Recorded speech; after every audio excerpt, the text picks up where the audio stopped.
Hi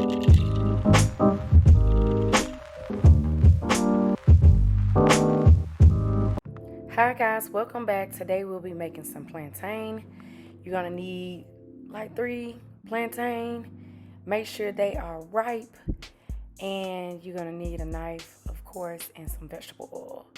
So the first thing we're gonna do, we're gonna start off by cutting off those tips, as you see, and then we're gonna slice it down the middle. So this time I did it through the front. I've seen people do it 2 different ways, but I just wanted to show both ways. So this is the front way. So you split it down the middle, and then you just peel it off. And while we're working on this, I just want to reiterate, do not do this with green plantain. You want to make sure that you're letting your plantain sit out for a while so that they can get ripe and start to smell sweet before you try to do this. Because if you don't and you do it and it's green, it's not going to have that really sweet taste to it that you want. So, right here, I'm just cutting it diagonal. Try not to cut it too thin or too thick. This is typically the thickness that I like. Now you can cut it where it's just round and it's not cut diagonal, and I'll show you that later. But you're gonna cut it from end to end. Try to make sure that the thickness is the same. Alright, so here I'm just showing you what it would look like after you cut up 1 plantain. And you're just going to put that in the bowl to the side. We're going to go to our next plantain. You're going to cut the end off. I cut a little bit more because I felt like that part was a little rotten. And this time you can see that I'm splitting it down the back. So you're just going to take your time. Make sure you don't cut yourself. And you want to just cut through the skin. You don't want to cut through the banana. Try hard not to cut through the banana. And then you're just going to peel it off. So it was a little bit easier to peel off by slicing it down the back. As you can see, it's a couple little rotten spots. I'm going to go ahead and take that off. Cut that off because it's quite rotten. I know some people call it overripe, but I'm not going to eat that. I already know how I am. This time I'm just showing you I'm cutting them in rounds. Some people like to cut them round, so this is the thickness that I use to cut them with the rounds. And you're going to do the same thing. You're going to go back after you cut these to the thickness that you like, and you're going to go ahead and transfer those over into the bowl next to you, like so. We're going to move on to this last banana. It doesn't appear to be ripe, right? It's still a little bit more green than the other ones. I don't know why. I'm going to go ahead and slice this one down the back as well.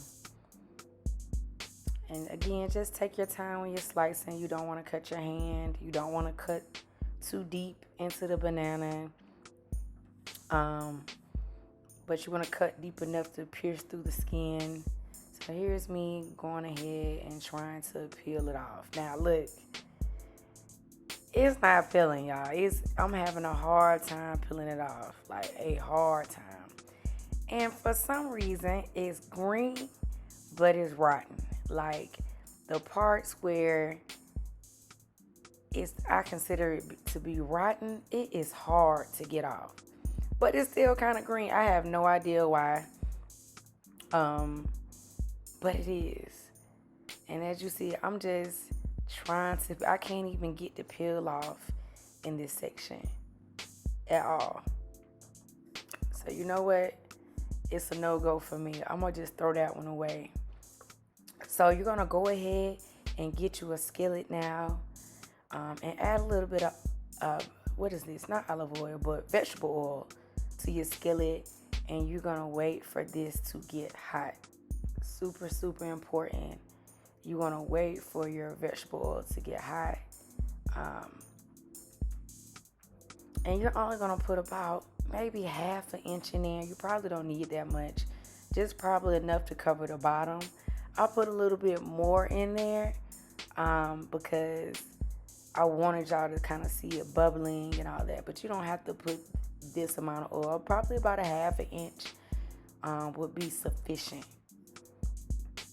All right, we're just gonna make sure that this vegetable oil is heated all the way up. I put on about a medium hot.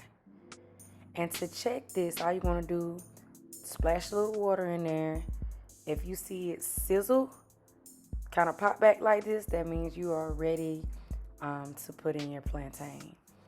If you're a person that you don't want to get any grease or anything on your clothes, make sure you put on an apron or put on some clothes you don't care about, just in case it kind of splashes back on you. And at this point, you're going to start adding your plantain to the oil.